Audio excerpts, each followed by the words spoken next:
الحمدللہ رب العالمین والصلاة والسلام علی سید الانبیاء والمرسلین اما بعد فاعوذ باللہ من الشیطان الرجیم بسم اللہ الرحمن الرحیم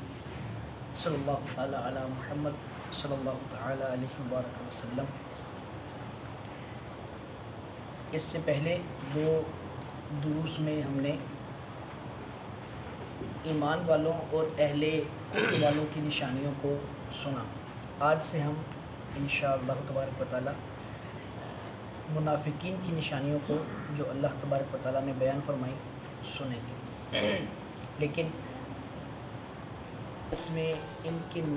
نفاق اور ان کی منافقت کا یہ حال ہے کہ اللہ تبارک و تعالی نے ایمان والوں کے لیے 3 آیات، کافروں کے لیے 2 آیات اور منافقین کے لیے 13 آیات بیان فرمائی۔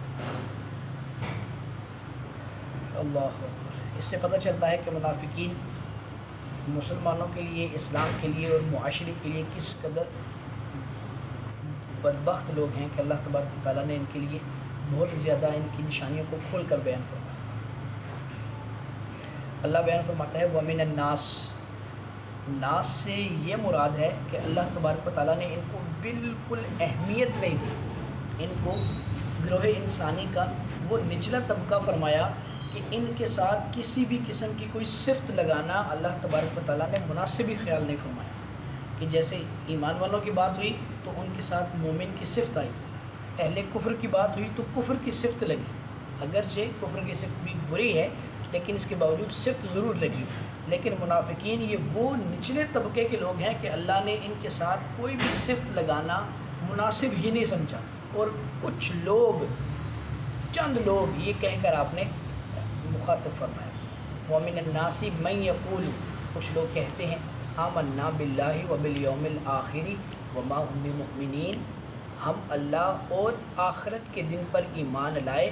حالانکہ وہ ایمان والے نہیں۔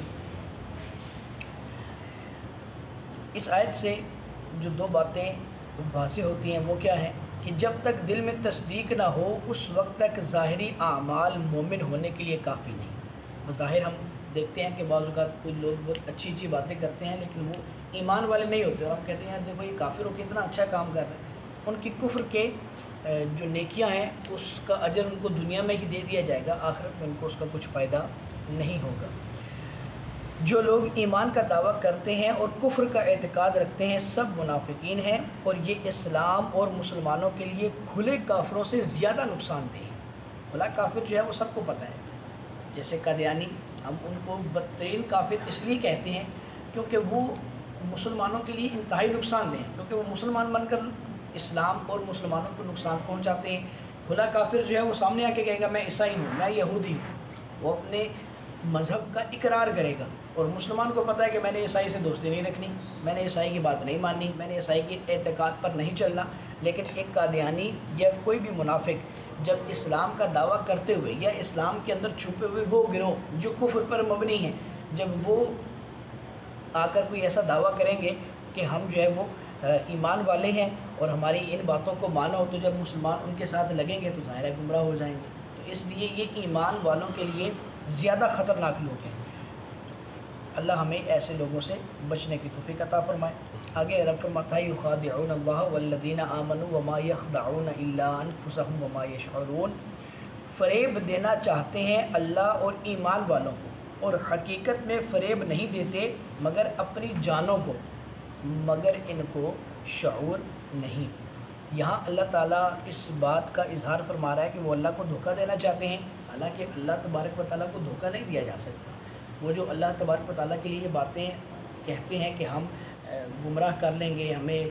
یا رسول اللہ صلی اللہ علیہ وسلم کے بارے میں کہتے ہیں کہ ہم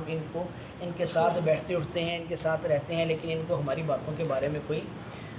پتہ نہیں ہے، یا اس سے بہی معنی یہ مراد ہے کہ کافر اور منافق یہ سمجھتے تھے کہ ہم مسلمانوں کو دھوکہ دے بیٹھے ہیں، کہ ہم ان کے ساتھ بیٹھتے اٹھتے ہیں، ان کے رازوں کو دوسروں تک پہنچاتے ہیں اور ان کو پتہ نہیں ہے۔ تو یہاں اللہ نے مسلمانوں کو جو دھوکہ دیا جا رہا ہے اس سے مراد یہ لی ہے کہ مسلمان کو دھوکہ دینا یا اس مسلمانوں کے جو نبی محترم ہیں ان کو دھوکہ دینا، بہی معنی یہ ہے کہ وہ اللہ کو دھوکہ دینا ہے۔ حالانکہ اللہ کو تو دھوکہ نہیں دیا جا سکتا کہ اللہ تو ہر پوشیدہ سے پوشیدہ بات کو جانتا ہے۔ تو اس کا مطلب یہ ہوا کہ ایک مسلمان کو دھوکہ دینا اللہ کو دھوکہ دینا ہے۔ مسلمانوں کے پیارے نبی محترم صلی اللہ علیہ وسلم کے بارے میں اس طرح کی بات کرنا یعنی اللہ کے بارے میں بات کرنا ہے، تو اس لیے یہ بہت بڑی بات ہے، اس سے ہم نے بچنا ہے۔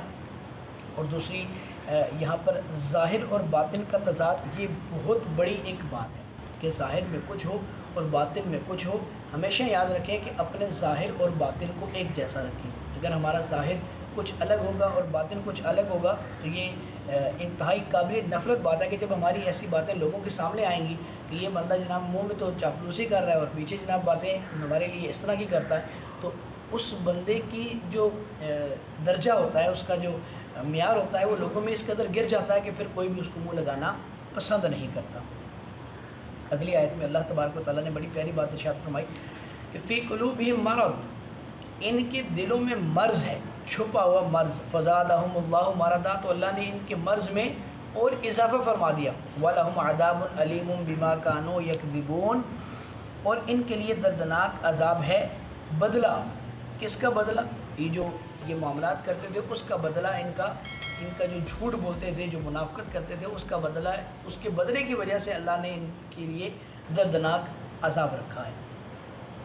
اب یہاں پر یہ بات ہے کہ ان کے دل میں جو مرض ہے، وہ مرض کیا ہے؟ وہ مرض تھا نفاق کا مرض تھا۔ اللہ نے فرمایا کہ ان کی اس مرض میں اور اضافہ ہو جائے۔ اضافہ کیسے ہو گیا؟ اضافہ ایسے ہو گیا کہ چونکہ وہ چاہتے تھے کہ رسول اللہ صلی اللہ علیہ وسلم کے لیے جو ہے وہ ان کی باتیں لوگوں تک نہ پہنچے، ان کا مرتبہ لوگوں میں بلند نہ ہو، لوگ ان کو زیادہ مانے نہیں، ان کی تبلیغ زیادہ لوگوں تک نہ پہنچے، لیکن اللہ تبارک و تعالیٰ نے تو ایسا کرنا تھا کہ پوری دنیا میں اسلام کو غلبہ عطا فرمانا تھا۔ تو بہت ساری جنگوں کے ذریعے، بہت سارے ایسے جو معاہدے ہوئے، ان معاہدوں کے ذریعے اللہ نے اپنے پیارے محبوب علیہ الصلوۃ والسلام کو پوری دنیا میں اجاگر فرما دیا۔ لوگ جو ہیں وہ جوگ در جوگ ایمان لے آئے۔ جب یہ ایمان جیسے جیسے بڑھ رہا تھا، رسول اللہ کی شان جیسے جیسے بڑھ رہی تھی اور ان کے معاملات جیسے جیسے بڑھ رہے تھے، مسلمانوں میں اضافہ ہو رہا تھا اور مسلمان مضبوط ہو رہے تھے، اس کی وجہ سے وہ دل میں اور رنجیدہ ہوتے تھے۔ جیسے جیسے رسول اللہ کی باتوں کو وہ آگے دیکھتے تھے تو وہ اور زیادہ رنجیدہ ہوتے تھے۔ تو اس رنجیدگی میں اللہ تبارک و تعالیٰ نے اضافہ فرمایا، اور اس اضافے کی وجہ سے جو ہے وہ ان کی ریاستیں بھی چھن گئیں اور ان کے معاملات میں کمیاں آتی گئیں۔ تو ان معاملات میں کمیاں آنے اور رسول اللہ کے معاملات میں بڑھوتی آنے کی وجہ سے اللہ تبارک و تعالیٰ نے ان کے مرض میں اضافہ کر دیا، اور وہ اس اضافے کی وجہ سے جو ہے وہ بہت زیادہ بے چین رہتے اور طرح طرح کی معاملات میں پریشان رہتے۔ پھر آگے رب تبارک و تعالیٰ نے فرمایا وَلَهُمْ عَذَابٌ أَلِيمٌ بِمَا كَانُوا يَكْذِبُونَ، اور ان کے لیے جھوٹ بولنے کی وجہ سے دردناک عذاب ہے۔ یاد رہے کہ یہ جو جھوٹ ہے یہ گناہ کبیرہ ہے۔ گناہ کبیرہ کیوں ہے؟ کیونکہ اللہ نے اس کی وعید بیان فرمائی ہے کہ جو جھوٹ بولے گا اس کے لیے دردناک عذاب ہے۔ تو ہمیں ہمیشہ ہر حال میں سچ اور سچ ہی بولنا ہے، کبھی بھی جھوٹ نہیں بولنا، چاہے وہ جھوٹ کسی بھی وجہ سے بولا جائے۔ آج کل ایک بہت بڑی فضا چل پڑی ہے کہ ہم لوگ یہ سمجھتے ہیں کہ جھوٹ جو ہے وہ بعض معاملات میں جھوٹ جائز ہو جاتا ہے، جی یہ کام کر لو تو جھوٹ بول لو، یہ کام کر لو تو جھوٹ بول لو۔ ایسے ہمیں یہ کہنے کی اجازت نہیں ہے کہ ہم فلاں معاملے میں اور فلاں معاملے میں جھوٹ بول سکتے ہیں۔ شریعت نے جن چند باتوں کی اجازت دی ہے صرف انہی میں ہی جھوٹ بولنا، اور وہ بھی جھوٹ ایسے بولنا ہے کہ وہ لفظ جھوٹ کے نہ ہو، وہ لفظ جھوٹ کے نہ ہو، یا اس جھوٹ کی وجہ سے معاشرے میں بہت بڑی اصلاح کا پہلو نکلتا ہو۔ اب وہ اصلاح کا پہلو بھی ہم لوگ خود ہی نکال لیتے ہیں کسی چھوٹی سی بات میں، تو ٹھیک ہے جی اب نا جھوٹ بول چلو تو ہوگا سی۔ وہ باپ کے ساتھ جھوٹ بولنے کی وجہ سے ایسا نہیں ہے کہ ہم چھوٹی چھوٹی باتوں پر جھوٹ بولنا، اس سے جھوٹ کی تعلیم ملتی ہے، ایسا نہیں ہے۔ معاشرے کی اگر بہت بڑی اصلاح کا پہلو نکلتا ہو اور بہت بڑی کسی خرابی سے بچنا پاسبل ہو تب جھوٹ بولنے کی اجازت ملتی ہے۔ بہت منیمم سے معاملے ہیں اس میں جھوٹ، اور وہ بھی علماء سے پوچھنا پڑے گا کہ کون سا ایسا معاملہ ہے کہ اس میں جھوٹ نکلنے کی، جھوٹ بولنے کی اجازت نکلتی ہے یا نہیں، پھر جا کر جھوٹ بولنے کی اجازت ہمیں ملے گی۔ اس لیے آدمی کو چاہیے کہ وہ اپنے اوپر سچ کو لازم کر دے۔ حضرت انس رضی اللہ تعالیٰ عنہ سے روایت ہے کہ حضور اقدس صلی اللہ علیہ وسلم نے ارشاد فرمایا جو شخص جھوٹ بولنا چھوڑ دے اور وہ باطل ہے، یعنی جھوٹ جو ہے وہ چھوڑنے کی ہی چیز ہے، اس کے لیے جنت کے کناروں میں مکان بنایا جائے گا، جنت کے کناروں پر مکان بنایا جائے گا جو جھوٹ بولنے سے بچ جائے۔ اللہ مجھے اور آپ کو ان منافقین سے بچائے، اور جھوٹ بولنے سے بچائے، ہمیشہ سچ بولنے کی تعلیم ارشاد فرمائے اور ہمیشہ ہم سچ ہی بولتے رہیں، چونکہ یہ ہمارے جو درس ہوتے ہیں یہ سوشل میڈیا کی زینت بھی بنتے ہیں۔ اس میں سوشل میڈیا کی طرف سے ایک سوال آیا ہے کہ سوال یہ ہے کہ ہمیں جو مرد حضرات ہیں چونکہ وہ تو اکٹھے ہو کر عبادت کرتے ہیں اور ان کے گناہ بخش دیے جاتے ہیں، جیسے میں نے پچھلے ایک درس میں عرض کیا تھا کہ مردوں کو چاہیے کہ وہ اکٹھے ہو کر عبادت کیا کریں، تو اس سے عبادت کا ان کو فائدہ زیادہ ملے گا، عبادت کی قبولیت کی طرف توجہ جو ہے وہ زیادہ ہو جائے گی۔ تو اس میں سوال ہوا کہ عورت کے لیے کیا ہے کہ عورت تو چونکہ اکٹھے ہو کر عبادت نہیں کر سکتی، وہ تو جماعت میں حاضر نہیں ہوتی، تو اس کی توبہ کیسے قبول ہوگی اور اس کی عبادت کیسے قبول ہوگی اگر وہ گناہ گار ہے؟ تو یاد رہے کہ یہ ایک ذریعہ ہے مردوں کے لیے ان کی گناہوں کی قبولیت، ان کی گناہوں سے معافی کا ایک ذریعہ ہے، عبادت کی قبولیت کا ایک ذریعہ ہے، لیکن ایک یہی ذریعہ نہیں ہے کہ صرف اسی وجہ سے توبہ قبول ہوگی اور اسی وجہ سے عبادت قبول ہوگی۔ اسی طرح لیڈیز کے لیے بھی بہت سی ایسے معاملات ہیں، جیسے درود پاک کے بارے میں آتا ہے کہ جس دعا سے پہلے درود پاک نہیں پڑھا جائے گا یا جس دعا کے اندر درود پاک نہیں پڑھا جائے گا وہ دعا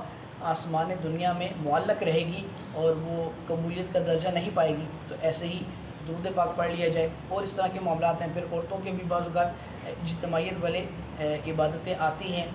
کوئی اجتماع آ گیا، کوئی اکٹھا ہونے کا موقع ان کو بھی مل جاتا ہے، تو اس میں ان کے لیے بھی قبولیت ہے۔ اور اس کے علاوہ اور جو ہے وہ اپنے اخلاص کے ساتھ اچھی نیت کے ساتھ عبادت کریں گی تو وہ ضرور عبادت قبول ہوگی، اخلاص کے ساتھ توبہ کریں گی تو وہ ضرور توبہ قبول ہوگی۔ یہ بہت سے ذرائع میں سے ایک ذریعہ ہے کہ اکٹھے ہو کر عبادت کرنے سے عبادت قبولیت کا درجہ پا جاتی ہے، توبہ کرنے سے توبہ قبولیت کا درجہ پا جاتی ہے، لیکن یہ یاد رہے کہ یہی ایک ذریعہ نہیں ہے، اور بھی بہت سارے ذرائع ہیں۔ اللہ مجھے اور آپ کو